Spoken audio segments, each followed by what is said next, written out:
Assalamualaikum warahmatullahi wabarakatuh. Perkenalkan, nama saya Arif Budi Susilo dengan NPM 2017 145000412. Assalamualaikum warahmatullahi wabarakatuh. Saya Fani Mesya, NPM 2017 14500 430. Assalamualaikum warahmatullahi wabarakatuh. Saya Latifah Nurul Fitri, NPM 2017 14500 366. Kami dari kelompok 5 ingin mempresentasikan video tentang pengembangan instrumen tes. Untuk materi pertama akan disampaikan oleh Fani Mesya. Dalam judul makalah pengembangan instrumen tes, di sini saya jelaskan tentang pengertian tes terlebih dahulu. Tes dapat didefinisikan sebagai seperangkat pertanyaan dan atau tugas yang direncanakan untuk memperoleh informasi tentang trait, atribut pendidikan, psikologik, atau hasil belajar yang setiap butir pertanyaan atau tugas tersebut mempunyai jawaban atau ketentuan yang dianggap benar. Tes hasil belajar adalah sekelompok pertanyaan atau tugas-tugas yang harus dijawab atau diselesaikan oleh siswa dengan tujuan untuk mengukur kemajuan belajar siswa. Terdapat landasan dasar pengembangan tes hasil belajar. Yang pertama, tes harus dapat mengukur apa yang dipelajari atau dilatihkan dalam proses pembelajaran atau sesuai dengan tujuan pembelajaran. Yang kedua, tes disusun sedemikian rupa sehingga benar-benar mewakili bahan yang dipelajari. Yang ketiga, pertanyaan hendaknya disesuaikan dengan aspek-aspek tingkat belajar yang diharapkan. Tes disusun sesuai dengan keperluan atau tujuan pelaksanaan tes. Jenis tes berdasarkan aspek pengetahuan dan keterampilan. Yang pertama, tes kemampuan. Prinsip utama dalam tes ini adalah tidak adanya batasan waktu di dalam mengerjakan tes. Yang kedua, tes kecepatan. Aspek yang diukur dalam tes kecepatan adalah kecepatan peserta dididik dalam mengerjakan sesuatu pada waktu atau periode tertentu. Di sini juga ada jenis tes menurut jawaban peserta didik. Ada 3 poin. Yang pertama, tes tertulis. Yang kedua, tes lisan. Dan 3, tes perbuatan. Dalam tes tertulis, pertanyaan dan jawaban disampaikan secara tertulis. Tes tertulis dibedakan menjadi 2 jenis, yaitu tes subjektif atau uraian dan tes objektif. Pengembangan tes bentuk uraian atau subjektif. Tes jenis ini biasanya berupa soal-soal yang masing-masing mengandung permasalahan dan menuntut penguraian sebagai jawabannya. Tes uraian dibedakan menjadi 2, yaitu tes uraian jawaban terbatas. Dalam menjawab soal bentuk ini, peserta didik harus mengemukakan hal-hal tertentu sebagai batas-batasannya. Yang kedua, tes uraian bebas. Tes uraian jawaban bebas menuntut siswa menjawab berupa uraian yang panjang yang memerlukan analisa dan kreativitas siswa yang lebih dalam memberikan jawaban. Lalu, ada hal-hal yang harus diperhatikan dalam penyusunan soal uraian. Yang pertama, sediakan waktu yang cukup untuk menyusun soal. Soal-soal harus mengandung persoalan atau masalah karena tes esai itu bukan sekedar mengukur pengetahuan, tetapi memerlukan proses mental yang tinggi. Masalah itu dirumuskan secara eksplisit atau jelas. Hendaknya soal tidak mengambil kata-kata yang disalin langsung dari buku atau catatan.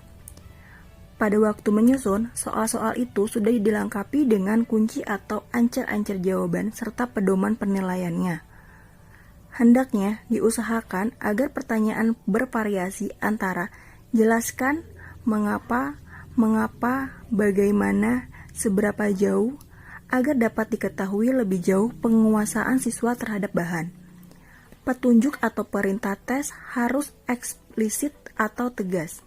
Di dalam tes esai, tidak diberi kesempatan untuk memilih soal karena, yang pertama, dengan memilih berarti spekulasi mulai berlaku. Yang kedua, untuk memilih soal yang mana yang mudah memerlukan waktu, sehingga dapat mengurangi waktu untuk mengerjakan tes. Yang ketiga, sukar memberi angka, karena sukar membandingkan jawaban murid yang satu dengan yang lain. Metode pengoreksian soal bentuk uraian. Yang pertama, metode per nomor. Dalam hal ini, guru mengoreksi hasil jawaban peserta didik untuk setiap nomor. Yang kedua, metode per lembar. Dalam hal ini, guru mengoreksi setiap lembar jawaban peserta didik mulai dari nomor 1 sampai dengan nomor terakhir.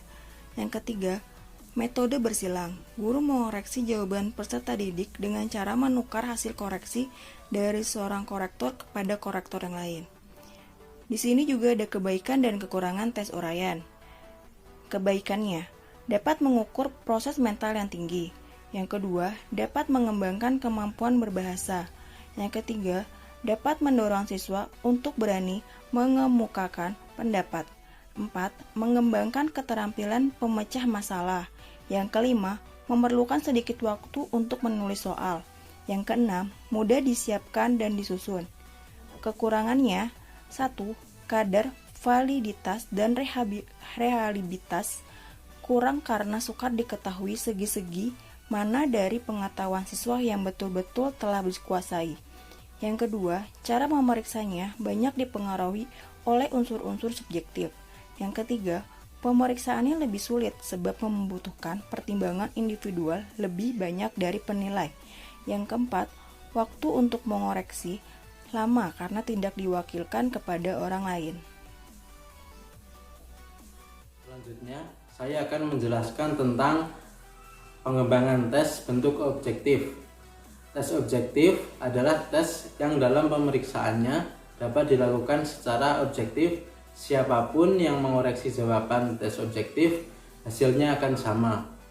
Tes objektif sering juga disebut tes dikotomi, karena jawabannya antara benar atau salah dan skornya antara 1 atau 0. Bentuk-bentuk tes objektif. Yang pertama, bentuk tes benar-salah. Yang kedua, tes pilihan ganda. Yang ketiga, tes bentuk menjodohkan. Dan yang keempat, tes jawaban singkat dan melengkapi. Bentuk tes benar-salah. Bentuk tes benar-salah adalah pertanyaan yang mengandung dua kemungkinan, yaitu benar atau salah. Contoh tes benar-salah. A. Tes benar-salah bentuk pernyataan. Yang pertama, sajak dalam puisi adalah berlarik AB. Yang kedua, salah satu unsur intrinsik sebuah novel adalah latar belakang kehidupan pengarang. Yang B. Tes benar-salah jawaban ya atau tidak. Contoh, yang pertama, kata sampean adalah salah satu ragam bahasa dialek Betawi. Yang kedua, artikulasi adalah nama lain dari lagu kalimat. C. Tes benar-salah tentang sebab akibat. Contoh, yang pertama, berita di televisi merupakan sumber informasi lisan, sebab informasi tersebut disampaikan secara lisan di televisi. Yang kedua, roman Siti Nurbaya merupakan roman pertama di Indonesia, sebab diterbitkan pada tahun 1930-an. Kebaikan tes benar-salah. Yang pertama, mudah dan cepat dalam menilai. Yang kedua, waktu mengerjakannya cepat. Yang ketiga, penilaiannya objektif. Yang keempat, menyusun soalnya lebih mudah dibandingkan dengan tes pilihan berganda. Yang kelima atau yang terakhir, mencakup bahan yang luas dan tidak banyak memakan tempat, karena biasanya pertanyaannya singkat saja. Tes benar-salah juga memiliki kelemahan, yaitu yang pertama, penyusunan soalnya lebih lama dibanding tes esai. Yang kedua, kemungkinan mengira-ira jawabannya besar. Yang ketiga, menyusun pernyataan atau soal supaya pernyataan itu benar atau hanya salah adalah sulit. Dan yang keempat atau terakhir, kurang dapat membedakan murid yang pandai dan murid yang kurang pandai. Selanjutnya, tes pilihan berganda. Tes pilihan berganda terdiri dari suatu keterangan atau pemberitahuan tentang suatu pengertian yang belum lengkap, dan untuk melengkapinya harus memilih satu dari beberapa kemungkinan jawaban yang telah disediakan. Hal-hal yang perlu diperhatikan dalam penyusunan tes pilihan berganda yaitu 1. Inti permasalahan harus ditempatkan pada pokok soal. Yang kedua, hindari pengulangan kata-kata yang sama. Yang ketiga, hindari rumusan kata-kata yang berlebihan. Yang keempat, kalau pokok soal merupakan pernyataan yang belum lengkap, maka kata-kata yang melengkapi harus diletakkan pada ujung pernyataan, bukan di awal ataupun di tengah-tengah kalimat. Yang kelima, susunan alternatif jawaban dibuat teratur dan sederhana. Yang keenam, hindari menggunakan kata-kata teknis atau ilmiah. Dan yang ketujuh, semua pilihan jawaban harus homogen dan dimungkinkan sebagai jawaban yang benar. Bentuk-bentuk tes pilihan berganda. 1. Destructor.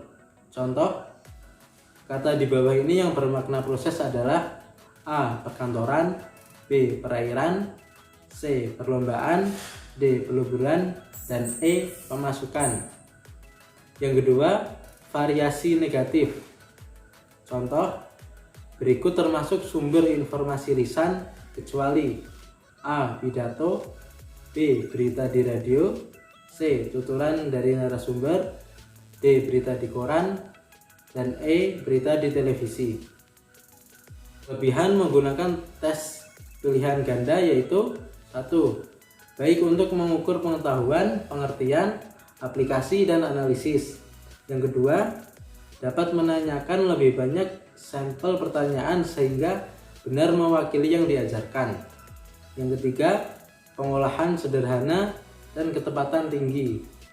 Yang keempat, mendorong siswa untuk lebih banyak mengingat, membuat, interpretasi, dan analisis ide orang lain. Kelemahan menggunakan jenis tes pilihan ganda yaitu 1. Kurang tepat untuk mengukur sintetis dan evaluasi. Yang kedua, menyusun pertanyaan yang baik, sukar, dan memakan waktu yang banyak. Dan yang ketiga, hasil kemampuan siswa dapat terganggu oleh kemampuan membaca dan terkaan. Materi selanjutnya akan dijelaskan oleh Latifah Nurul Fitri. Assalamualaikum warahmatullahi wabarakatuh. Perkenalkan, nama saya Latifah Nurul Fitri. Saya akan menjelaskan tentang tes menjodohkan. Dan ini adalah contoh dari tes menjodohkan. Dan dalam tes ini, siswa diminta untuk mencari dan menempatkan jawaban untuk setiap pertanyaan. Hal-hal yang perlu diperhatikan dalam penyusunan tes menjodohkan ialah 1. Buatlah petunjuk tes dengan jelas, singkat, dan mudah dipahami. Kedua, sesuaikan dengan kompetensi dasar dan indikator. Ketiga, kumpulan soal diletakkan di sebelah kiri, sedangkan jawabannya diletakkan di sebelah kanan. Dan yang keempat, gunakan kalimat yang singkat, tepat, dan jelas.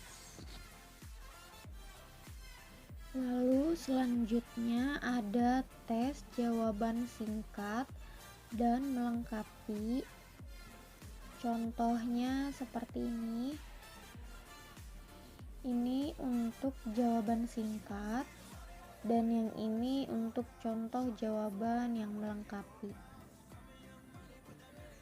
Hal-hal yang perlu diperhatikan dalam penyusunan tes jawaban singkat dan melengkapi adalah 1. Untuk soal perhitungan, guru hendaknya lebih spesifik, terutama untuk jawaban.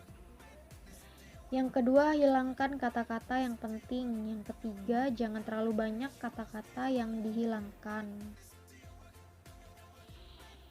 Tes jawaban singkat dan melengkapi ini mempunyai kelebihan dan kekurangan. Kelebihannya adalah 1. Mudah dalam penyusunan, terutama untuk mengukur ingatan atau pengetahuan. Kedua, sedikit kesempatan untuk menduga-duga jawaban. Ketiga, cocok untuk siswa kelas tingkat rendah. Dan kelemahan tes jawaban singkat adalah sukar untuk mengukur proses mental yang tinggi, sulit menyusun soal yang hanya satu jawaban, lebih-lebih untuk proses mental yang tinggi. Yang ketiga, cenderung hanya mengukur hafalan. Selanjutnya adalah tes lisan. Tes lisan merupakan alat penilaian yang pelaksanaannya dilakukan dengan mengadakan tanya jawab secara langsung. Tes lisan ini mempunyai kelebihan dan kekurangan. Kelebihannya adalah siswa dapat mengemukakan argumentasi, dapat mengevaluasi kemampuan penalaran, dapat mengevaluasi kemampuan bahasa lisan. Dan kekurangannya adalah waktu pelaksanaan yang memerlukan waktu yang lama. Dan jika siswa memiliki sifat gugup, dapat mengganggu kelancaran menjawab. Selanjutnya adalah tes perbuatan. Tes perbuatan adalah tes yang diberikan dalam bentuk tugas-tugas. Pelaksanaannya dalam bentuk penampilan atau perbuatan.